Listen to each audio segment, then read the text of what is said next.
Hello, everyone. I'm here today with Suzanne Waldron, good friend. Suzanne is a behavioral change facilitator. She's a very active ambassador of Are You OK? Nakuru Hope, and leads the TEDx Perth team. Suzanne, welcome to the show. Oh, thank you, Wilson. How are you? Yeah, I'm doing well. Today I wake up in a better mood than the previous day, so I'm very happy today. Oh, that's progress. Suzanne, what about if we start with you just telling a little bit about yourself? Ooh, open book straight away. I love it. Well, I'm fascinated with humans. I get obsessed, actually, I think, and devoted to how humanity exists within this realm, and also within the systems that we live in. So I think a lot and I feel a lot around anything to do with how we can be in the best circumstance possible as a human race and where we fit within the bigger ecosystem of the universe and the world. So I get obsessed with that. I'm English originally, might be obvious. I live in Perth, Western Australia, most beautiful city in the world. And sometimes it's not always glorious in my life, you know, the reality of emotions and feelings and things that overwhelm us. So, I don't want to always paint this perfect picture of I love thinking about the world and I'm philosophical. I'm a deeply emotional person, feel very worried about certain things that are happening in the world. I'm sure we're going to get to talk about that. But that's probably enough about me for a moment. Okay. It's interesting when you talk about how you like the human factors, the human interaction. So funny enough, I had a very strong technical background. I come from one of those, careers in STEM. And it wasn't late in my career. It was actually very early that I have a significant experience where I noticed that, it's exactly same technologies, but with different human setting, completely change, the outcomes, it changed everything. So I also became fascinated, for the human beings and for the human factors in everything we do. So we're here to talk about changing the game. So in your story, would you be able to tell us, growing up, if you have a clue of what were you going to do or what, and at the end of the day, what changed the game for you? Yeah, I think the game's always changing. And so we've got to know first of all, though, what is the game? And what are we changing? So the philosophical mind that I have is just like, so we've got to define what the game is. And so I'm going to answer your question for sure in certain parts. I also need to tell you that my cat is here and she really wants to go outside and chase the birds, which she's not allowed to do. So she might meow a little bit whilst we're on this. So I hope you're all okay with that. But let's think about what the game is. And there's a part of me that thinks that life is such a game. It's like we've got this beautiful ecosystem and universe that is expressing itself. And we're just, we have the gift of being a part of that. And sometimes then I think, God, everything is just a game and it's beautiful and don't take it so seriously. And we've got this gift. And then I sometimes take it really seriously. And I do think it's a game that we got to try and play well. And so from my perspective, it's like holding both of these positions really tightly and lightly at the same time. And so not to take it for granted, but we got to also make sure that we play well. So you asked me about growing up and did I know what I wanted to do and what was I going to change and all those sort of things. No, I had a really traumatic start to life in the first 17 years of my life. I was homeless as a child. I was in foster care. And so it's one of those questions actually that people ask me, did you know what you wanted to be when you grew up? And like, as I've gotten older, my answer is I wanted to be safe. I didn't have a perspective of I wanted to work in this field or do these things or dream into this life. I was very much in the present and it was very much about my safety. So it's not an easy answer for me that to give because it's not necessarily one of hope and possibility and dreaming. So it's interesting because I'm hearing you, and you talk about, what is the game for you, and the things that we take for granted. And I'm hearing to what you're saying, and it actually strikes me the position of privilege that I come from. Sometimes it's very easy to think of not being that position of privilege, but at the end of the day, oh, wow, I do come from that position of privilege. So I think the change in the game, when I talk about the game, it has to do with the fact that there is a play level, game going on, but it's not that the access is not for everyone. It's not as simple for everyone to be part of that game. So it is one of the things that I'm very interested in exploring these. So you share with us that you had a tough, beginning, a tough 17 years old, a tough 17 years. So what do you think it changed? Because I think you, and I know you for a few years, I consider you a friend, and I see so much love and positivity, and to a very good extent, success. And what did change for you? It's really funny because I'm bristling up against it, because I'm brainstorming out loud also here. So I'm very in the moment with you, and I'm thinking, has anything changed? This is just the external idealization of roles that I play, or feelings that I feel, or relationships that I have. And there's a constancy across all of it, which is me. I'm the constant. So my own self doesn't change. The deepness of who I am doesn't change. How I interrelate, how my intellect develops, all those sorts of things, but pure love doesn't change, right? So there's a constancy in that.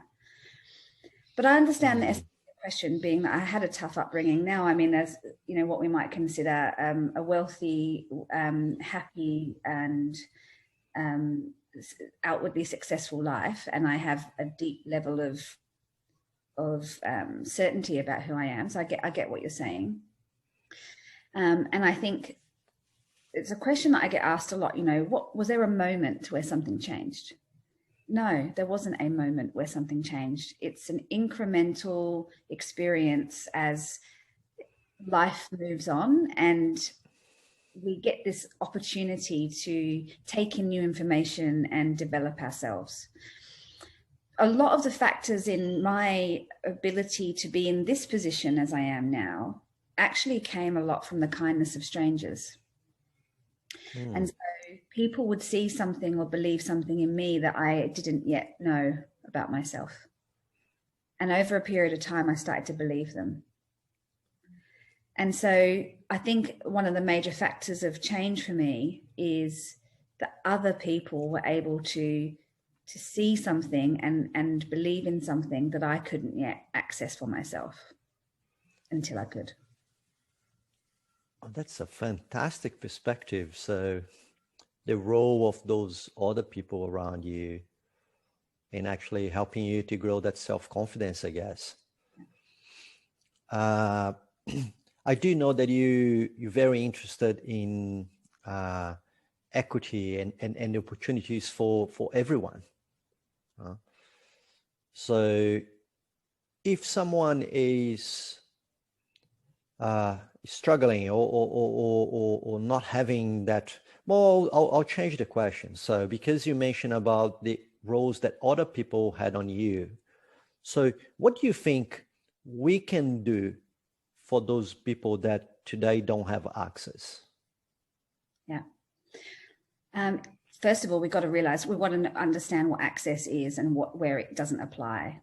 And so for example, as a white person who's well educated, I'm talking about myself, white person who's well educated, all of my body works well, my brain works well, I have access to education and school and hospitals and police and water and a house. And if I don't have access to some of those things, I can problem solve my way into working that out. And so my access to education and healthcare, my access to being able to do a yoga class or to have a day off, you know, like is so prevalent. And then there's all sorts of sliding scale realities of where access isn't available. And a stark contrast to that, for example, was when I was in an orphanage in a slum in Africa, where people do not have even access to clean water.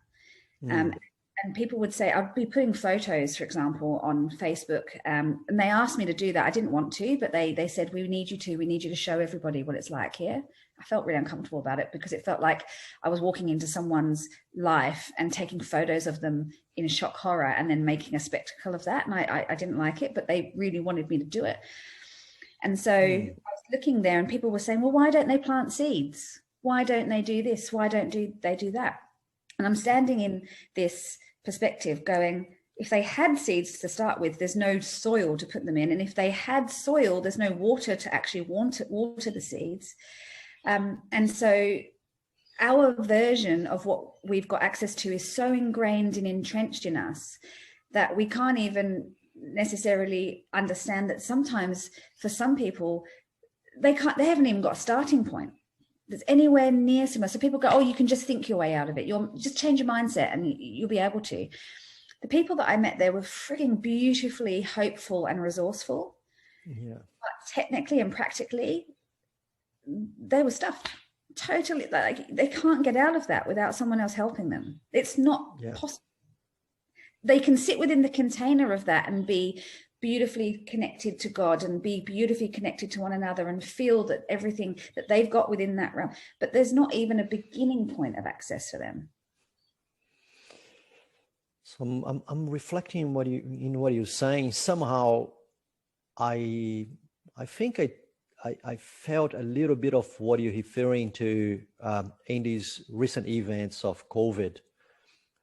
When we look at the situations that we have here in Australia and look at the situation we have, for instance, in Brazil, where I was born.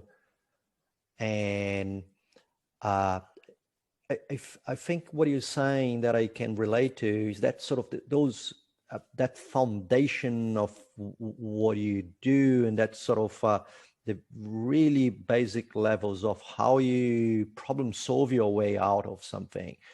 And the reference models are completely different. I don't think we could, while we're very fortunate here in Australia, it's very hard to think about applying that model elsewhere because that model to work here has so many underlying, cultural traits and ways of life. That's just impossible to see that happening in certain other places. Well, that's very nice. Very, very good reflection on that. If I may add, if you don't, can I add a local example as well? Because it can feel unreachable when it's a very extreme example in another country. Yep. I'm hoping it will be helpful, but even to look at our Indigenous situation in the sense that people don't have access. And I know it's a really contentious issue, and I personally online have been attacked a few times for my opinions here. But from an Indigenous perspective, if we look at people on country in the north of Western Australia, it takes them 400 kilometres to drive to get food and to get nappies for their children, and that's one way. So 400 kilometres one way, 400 kilometres another way back, and they're wanting to live a beautiful traditional life that's also integrated in the culture that the Western people have brought into our perspective of all of Australia, and so. The problem there is that they don't have access to anything local to them. And that's if they've even got a car to be able to drive backwards and forwards. So they're living in a perspective where jobs aren't readily available to them. If they are, they're at a level of which they might not necessarily be able to or want to conduct themselves. Then they have to drive a million miles to get anywhere to do anything. if they're lucky to be able to even afford the petrol to do that. And so the system in which we're living for certain people in our own country do not provide access for certain basic needs, let alone anything above basic needs. No, yeah, it does make sense. A very good local example, I guess. So, he's like you mentioned before. So this conversation just, it's just overwhelming with the thoughts. Is education something that can help with that? I do know you touch a contentious sort of subject when we talk about the Australian Aboriginals, and there has been lots of initiatives out there, but it doesn't, it's not visible, a real impact, happening. So I'm a very big believer in education as that sort of power that can help to make this change. So do you have opinion on that? Yeah, and I've got an opinion on everything probably, but so let's conflate education and access together in terms of, so you can be educated and still not have access to something. And so if the system and the government, or the governance of the system does not, so you can be super bright and super able, but if you practically cannot move from one location to another, or you don't have a phone to be able to interact, or you don't have the internet to put to the phone to interact. Education is really important, but access is also very much about the practical nature of what's available for you to move and live your life.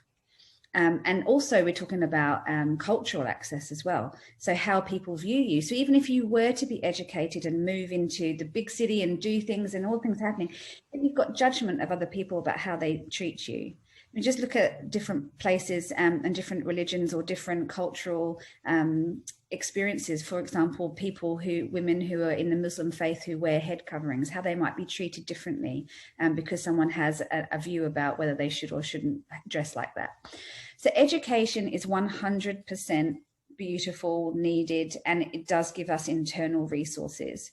But there also is a perspective of how the system and how our culture allows access to people who are even educated. So I think I'm starting to get some of what you mean by access. So I'll be very honest here, and I'm still digesting that and trying to understand a little bit better. So I think from what I'm hearing, part of that access that you refer to, when we look at the system, and the system, have all of us, society, all organizations, includes government and etc. So I reckon that when we talk about the system and we talk about the role of the government in the system, so you have the policies that are built to facilitate some of that. I'm probably getting from you that part of what you're saying is that government policies can help with that access. It can. So what would you say in terms of maybe a first step or a small thing on that government policy sort of setting that can help to change the game for these people? I think it's genuinely acknowledgement that access doesn't actually exist for many different people for different reasons if you're not white and privileged. So I'm going to bring it up a level here. It's like even understanding that in the first place. And so policy is important, but I think there's a step before it, and that's acknowledgement. So if we've got people in decision-making powers that don't believe that there's a problem with access, then policy doesn't matter. It doesn't matter. And you could put a policy in that is just a piece of paper and a rule structure that doesn't actually mean that people can actually move around and get access. It's about our belief systems around other humans. And it's about how we see difference and how we understand what difference is. And so I think there's a starting point of believing that that's the case and understanding it. Yep. So I think your point made me think about I think one of the ways that we can get to that sort of acknowledgement would be related to inclusion and diversity, because we would assume that having those different backgrounds and ideas and perspectives in the same table, maybe the ignition that we need to start with the acknowledgement and then potentially create solutions that include policies and other things that will eventually acknowledge and work for everyone, work for the axis as you refer. Yeah. Is that I'm getting that somehow right? Yeah. It really does need to start with our own personal understanding of what is not available to others. Because for a lot of people, it's entrenched, like we are 100% able to get access to things. And because it's a given, it's like breathing air. We don't have to think about breathing air. For a lot of us, we just have access and we don't even realize it. And so understanding as a first point that others don't, and why that comes across when it comes to race, when it comes to prejudice, when it comes to power imbalances, cultural indifferences that make us feel like we might be confronted about difference in such a way that we just can't understand it. We don't want to work like, we don't want to be like that. So we're going to just, and that we've worked over this lifetime of ours as we stand now in a predominantly white perspective. And privileged perspective. And so, we all have our own biases. I mean, the other day someone said to me, my boss, and I immediately thought it was a guy. It's us all the time that we have our own biases. And I was like, my God, because it's most likely to be a guy. So then we start talking about access for women who do not necessarily have access to senior leadership roles, for example, or limited access to that. Because we have a view that is what's gone before us has been predominantly white males in decision-making and power-making authorities. And so it's hard for a woman to see herself in that position. Not impossible, but it's not as likely because the majority of what's happened before has not been that way. And so then you've got access for gender, then you've got, it continues. So the way we view it, 2 years ago, I couldn't have spoken like this. I can't even believe I'm speaking like this now. And I'm still learning and I don't fully understand everything yet. I think I probably will be. But once we start to open our eyes, you can't not see that other people don't have. And this is not, and let's just quickly talk about equality, because equality means everyone gets the same. Equity means we get what's fair for us. So you need something different to what I need. And so equity is more prevalent for me because it's about there are differences in nature. Fire wipes things out and floods, drown things. There's a life and death cycle. But essentially, people need to have a fundamental equity that allows them to have access to life and to live life in a way that's good for them. Like I like the way you position equity and equality. So in some of the reflections that I have on my own in terms of, the difference around and our effort to provide equality, actually. So you always come back to, that those sort of thoughts that aren't we going a bit too far in not recognizing that we're not equal? That's exactly what you said. So we're just not equal. Our needs are not the same, and gender diversity is just one aspect of it. So you can think about the other differences between people. You're gonna go there. So I'll have potentially one last questions for us to go and have a chat about. So you talk about equality, talk about equity. And you particularly mentioned about the gender. What do you think? Because in trying to help, one of the mechanisms that we have these days in the industry is try to get that sort of 50-50 balance between men and women in the industry, and sometimes it looks a little bit forced. So what do you think about that? I think that path to the 50% balance is a fair one. Yeah, thank you. It's a lovely question. The 50-50 bit doesn't mean anything to me. It could be 60-40, so it doesn't matter. But if you want to talk about quotas, then I think quotas are important at this point, because sometimes you have to, it's like, you know, going to the gym, you have to lift the weights, and you can't just think about lifting the weights. Well, you can, but you won't get stronger. And so sometimes we have to put measurements in place. Like if I lift the weight 3 times, it's going to make a difference. And so putting a quantity on something, or putting a standpoint on something, will ultimately move the progress. And so I believe we need to do quotas until we don't need to do them anymore. And sometimes it's something that people value, measurement, and people value that they need to do it. And it cracks open opportunity that bypasses bias. And then suddenly might be in a 50-50 or 60-40, whatever, and go, actually, yeah, I can see why we need difference. But if you leave them to it without the quota, they probably might not get there. And sometimes experiencing something is a way to change the belief. And if you can't make people understand what they need to do, they won't do it without a measurement, then I think quotas are important, yeah, for now.